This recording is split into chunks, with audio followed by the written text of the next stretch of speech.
Assalamu alaikum. May peace be upon all of you, my fellow learners, professionals, teachers, trainers, ladies and gentlemen. This video is my new episode on the art of teaching series that I haven't been able to look at recently, but here we go. This one is on manners, and the primary theme, primary idea I want to communicate to you is that when you're a learner, so this is from the student's perspective, when you're a student, it is very, very important that you understand that manners, or what we generally call etiquette of learning, comes before learning, before knowledge itself. There are so many important things, important manners that we can learn as a learner. Because why I pitch it from a student's perspective is, if you're a teacher, before you became a teacher, you were a student. Or even at times when you're a teacher, especially when you're a teacher, it means that you're an active student. You're someone who's learning on the job. So in that spirit, I want to talk about three simple matters. The first responsibility when it comes to manners before knowledge for teachers is that you have to learn what mannerisms are, what etiquettes of seeking knowledge are by yourself. You have to research, you have to learn, you have to study. Now, I'll give you a simple example. Being respectful to your teachers is a very important good manner that every learner, every student must cultivate. I can tell you from my life, there were certain subjects. For example, when I was 15, 16, 17 years old, I was very, very poor in mathematics. And I believe one problem of why I was poorly performing in mathematics was because the teachers who came to teach me, regardless of their level of capacity, level of capability, I had low respect. I had little respect toward these teachers. Either during the first few sessions, they don't convince me enough, or there are concerns with respect to how they communicated with me, but something or the other happens, and I let my ego get to me, and my respect levels are down. And what that resulted in, and it took me years to understand that that was the main issue, because I had no trouble absorbing content, absorbing knowledge from teachers who I respected, because I was listening. In the first place, I was listening to them. When they say something, I take it seriously. So being respectful to your teacher is an extremely important element that cultivates good manners. There are so many such manners that we need to learn first. That's the first part. The second part, or the second step, is the learning of manners is not going to help. We need to learn and then cultivate those manners within ourselves. And this applies to wherever you belong to, whichever country you're from, whichever civilization you belong to, whether it's China, whether it's the United Kingdom, or the Canadian or the American system. That doesn't matter. If you are a respectful student, then your learning capacity, your attitude to learning will vastly improve. And that is where cultivation comes in, because after you learn what these good manners are, you have to start cultivating them within yourself. And that brings me to the third part of what we need to do. We need to communicate manners to our students. As a teacher, if I know a few good manners, good etiquettes of seeking knowledge, I need to communicate them to my students. Now, the best way to communicate manners or any kind of knowledge that you have is to exemplify. You have to show them. It's much better to practice what you preach. And in that, the learners will absorb, not only by listening to what you say, but truly seeing, truly witnessing the power of your exemplification.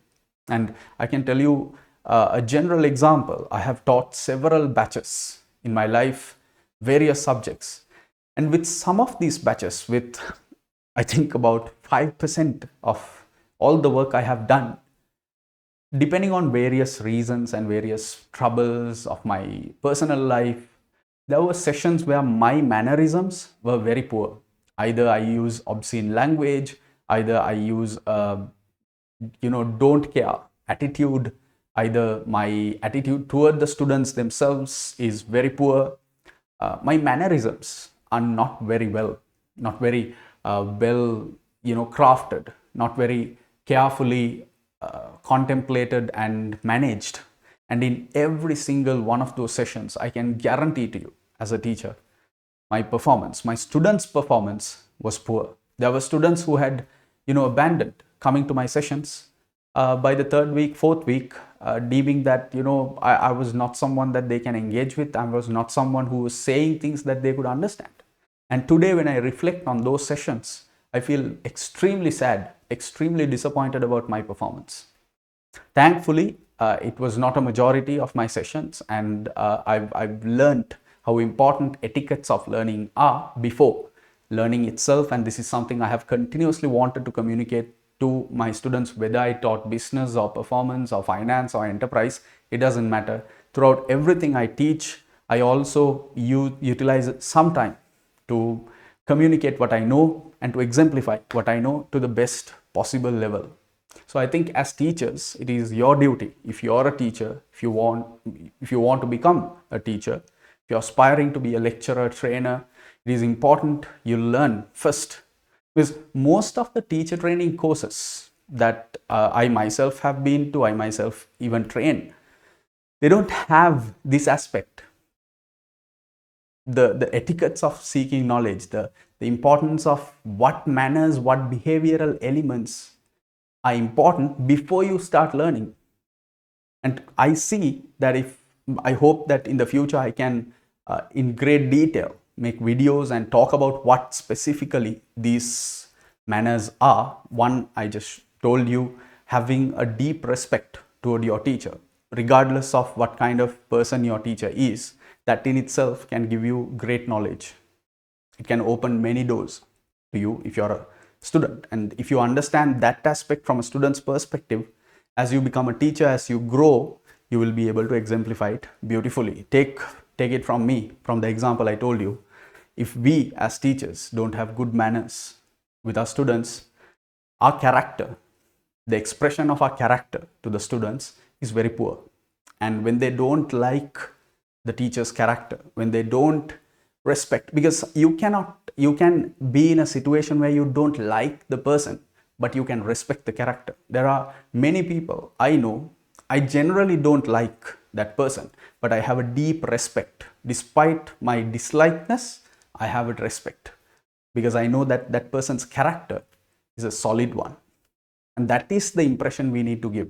It's not about earning their likeness or dislikeness. It's about showing respect to those we engage with and exemplifying respect with other people so that our students will learn it. And that is just one of the mannerisms. There are many other etiquettes of seeking knowledge that you must be very careful. I'll give a small hint.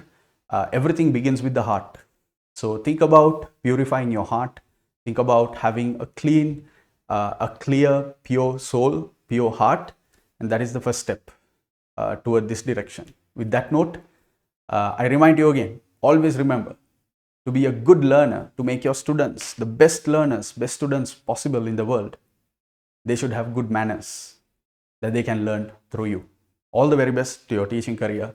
I will see you elsewhere in a different video. Good luck. May peace be upon all of you and your loved ones. Assalamu alaikum wa rahmatullahi wa barakatuh.